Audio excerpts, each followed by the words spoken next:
নমস্কার বন্ধুরা, আমার চ্যানেলে আপনাদের অনেক অনেক স্বাগত জানিয়ে আজকে নতুন একটা ভিডিও আপনাদের সাথে শেয়ার করব। তো আজকে সন্ধ্যাবেলা একটুখানি ফুচকা বানাবো, তো তার জন্য বাজার থেকে মশলা নিয়ে এসেছি। তো এই মশলাটা আমাদের এখানে পাওয়া যায়, দারুণ টেস্ট। এই মশলাটা আর কি আলুতে দিলে আলু মাখাও রেডি হয়ে যাবে, আবার জলে দিলে জলও রেডি হয়ে যাবে। তো আমি কিভাবে রেডি করছি সেটা আপনাদের সাথে শেয়ার করব। বাড়িতে জল নিয়ে নিয়েছি, এর মধ্যে আমি অল্প তেঁতুল আর কি ভিজিয়ে রেখেছিলাম, সেই তেঁতুলের পাল্প অল্প দিলাম। না দিলেও হতো, শুধু মশলাতেই হয়ে যেত, কিন্তু তাও একটু দিলাম। আমরা বাঙালি, আমাদের তো তেঁতুলের জলটাই ভালো লাগে। আর ওই মশলাটার জলটা হচ্ছে পুদিনা পাতার জল। তো আমি জলের মধ্যে অল্প লবণ দিলাম, ভাজা মশলা অল্প দিলাম, আর ফুচকার মশলা এবার অল্প দিয়ে দেবো। এই যে ফুচকার মশলা 1 চামচ দিয়ে দিলাম, এই 1 চামচের একটু কম। আর এই জলটা আমি অল্প করেই বানাচ্ছি, কারণ এখানে আমি আর বাবাই খাবো, দুজনে খাবো। তো তার মধ্যে একটু ধনেপাতা মিশিয়ে দিলাম, ব্যাস। এবার আলুটা রেডি করব। আলুর মধ্যে কী কী দিই সেটা আপনারা একটু দেখতে থাকুন, আশা করছি ভালো লাগবে। আলুটা সিদ্ধ করে নিয়েছি। আর ফুচকার আলু গরম থাকলে সেটা খেতে টেস্ট লাগে না, তো তার জন্য আলুটাকে আমি অনেকক্ষণ আগেই সিদ্ধ করে নিয়েছিলাম। ঠান্ডা হয়ে গেছে আলুটা, আর আলুর সাথেই দিয়ে দিয়েছিলাম কাঁচা লঙ্কা সিদ্ধ, কারণ লঙ্কা কুচিয়ে দিলে মুখে পড়বে, সেটা ভালো লাগে না। আর ফুচকার মধ্যে একটু ঝালটা যদি ওর সাথে মিশে যায় তাহলে খেতে ভালো লাগে। তো সেই জন্য আমি লঙ্কাটা সিদ্ধ ওর সঙ্গেই দিয়ে দিয়েছিলাম। আর এবার আমি দিয়ে দিলাম ভাজা মশলা। ভাজা মশলাটা আমি বানিয়েছি ধনে জিরে, গোটা ধনে, গোটা জিরে আর শুকনো লঙ্কা দিয়ে। আর এই যে ফুচকার মশলাটা নিয়েছিলাম ওইটা দিয়ে দিলাম। এই মশলাটা যখন ব্যবহার করব তখন এর মধ্যে লবণ দেওয়া থাকে, সেই জন্য লবণের পরিমাণটা খুব অল্পই দিতে হয়। লবণ না দিলেও হয়, কিন্তু অল্প তাও দিলাম।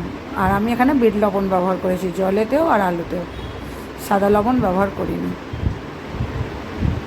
এবার কুচিয়ে রাখা ধনেপাতা দিয়ে দিলাম। সব একসাথে দিয়ে আমি আলুটা মেখে নেব, ব্যাস আলু মাখা রেডি হয়ে যাবে।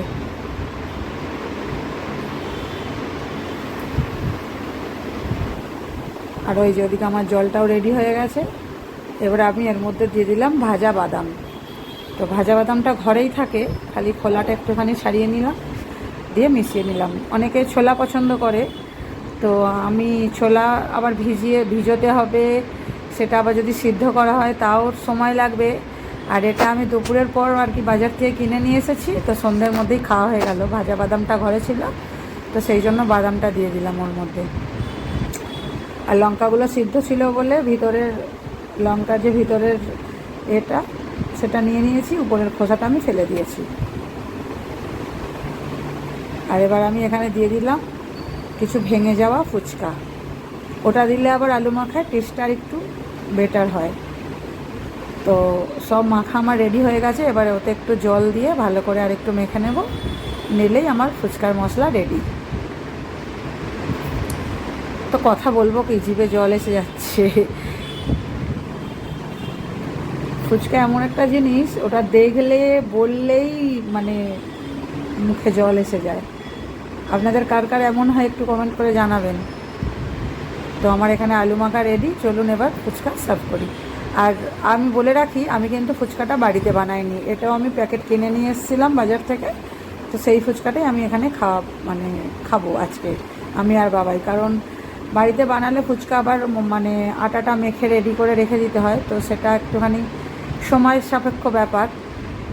তো সেই জন্য আমি ফুচকার প্যাকেটটাও কিনে নিয়ে এসেছি বাজার থেকে।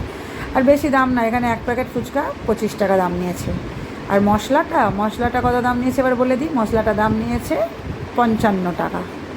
কিন্তু মশলাটা তো একবারেই ফুরিয়ে যাবে না, মশলাটা থাকবে ঘরেতে, ওটা 1 চামচ করে ব্যবহার হয়েছে, ওটা এখন সারা বছর ঘরেতে আমি স্টোর করে রেখে দিতে পারবো।